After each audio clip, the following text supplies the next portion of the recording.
జై శ్రీరామ్, జై హనుమాన్, భారత్ మాతాకి జై.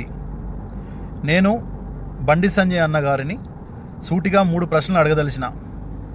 సంజయ్ అన్న, గత 20 సంవత్సరాల నుండి ఏ ఒక్కరోజు కూడా పార్టీలో కానీ పార్టీ కార్యకర్తలతో కానీ బీసీ, ఎస్సీ, ఎస్టీ అనే పదం అననీయకుండా, కరీంనగర్ పేరు కూడా నువ్వు సరిగా రాయకుండా హిందువు రాజకీయాలు చేసినావు.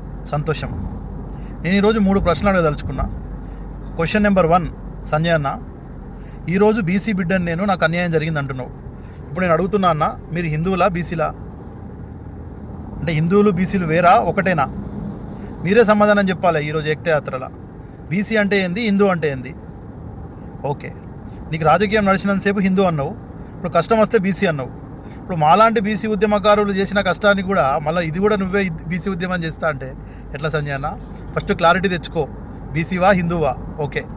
సెకండ్ క్వశ్చన్, ఏప్రిల్ నెలలో ఈ యొక్క అమ్మాయి మైనర్ బాలిక, బీసీ బాలిక తల్లిదండ్రులు ఆ మీడియా పర్సన్ సంగప్ప మధ్యవర్తిత్వంలో మీ ఇంటికి వచ్చినప్పుడు ఆ రోజే ఈ పిల్లకు ఇంత పూలు పనులు పెట్టో లేకపోతే ఉంగరం పెట్టో నా కోడలు అనిపించుకుంటూ అయిపోయేది కదా, ఇక్కడ దాకా రాపోవు కదా.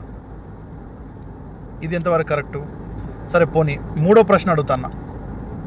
ఇవాళ హిందూ ఏకతాయాత్రలా మీ కొడుకుని తీసుకొచ్చి కరీంనగర్ పోలీసులకు హ్యాండ్ ఓవర్ చేయి. నేను ఒక హిందువుని, నేను ఒక రామభక్తుని, ఒక హనుమాన్ భక్తుని, నేను ఇలా నా కొడుకును విచారణ కోసం పోలీసులకు అప్పచెప్తున్నా అని చెప్పు. తప్పు మీ కొడుకు వైపు ఉంటే అందరు పిల్లలు కదా పోక్సోలో అరెస్ట్ అయ్యి జైలుకు పోయినట్టు జైలుకు పోతాడు. తప్పు లేదనుకో బయటకు వస్తాడు. సింపుల్ ముచ్చట. దీంట్లో మీరు మీ అబ్బాయిని దాస్తున్నారు అంటేనే తప్పు చేసిండు అన్నట్టు కదా. ఒకవేళ భగీరథ్ తప్పు చేయకపోతే మీరు ఎందుకు దాచిపెడుతుర్రు? దాచిపెట్టకుర్రి. చిన్న వినాయక విగ్రహానికి సమస్య వస్తేనే, కరెంట్ రాకపోతేనే ఎన్నోసార్లు, 100 సార్లు రాజకీయం చేసినావు కరీంనగర్ టౌన్లో. మోరికాడి పంచాయతీ చేసినావు, మట్టికాడి పంచాయతీ చేసినావు అన్న. ఇలా కొడుకు అప్పగించనా? ఇప్పుడు నీకు అంతా, ఇప్పుడు కేంద్రంలో మీ ప్రభుత్వం అధికారంలో ఉంది, రాష్ట్రంలో మీ మిత్రులే ఉన్నారు అధికారంలో, కాబట్టి తప్పేముందన్న? కొట్టరు, తిట్టరు. మాలాంటి వాళ్ళం ఎన్నోసార్లు పోలీస్ స్టేషన్లో కూర్చుండి కేసులు వేయించుకున్నప్పుడు కూడా చెప్పన్నా. నేనేమంటున్నా అంటే, ఒకటి, ఇలా హిందూ ఏకతాయాత్రలా కొడుకుని తీసుకొచ్చి పోలీసులకు అప్పగించు. లేదంటే ఆ బాధితురాలు ఇంటికి పోయి ఆ పిల్లని కూడలు వేసుకో, సమస్య క్లోజు. ఇప్పుడు నీ కొడుకును కాపాడాలని చూస్తే దెబ్బ నీకు పడుతుంది. ఇది హితవు కోరుతానన్నా.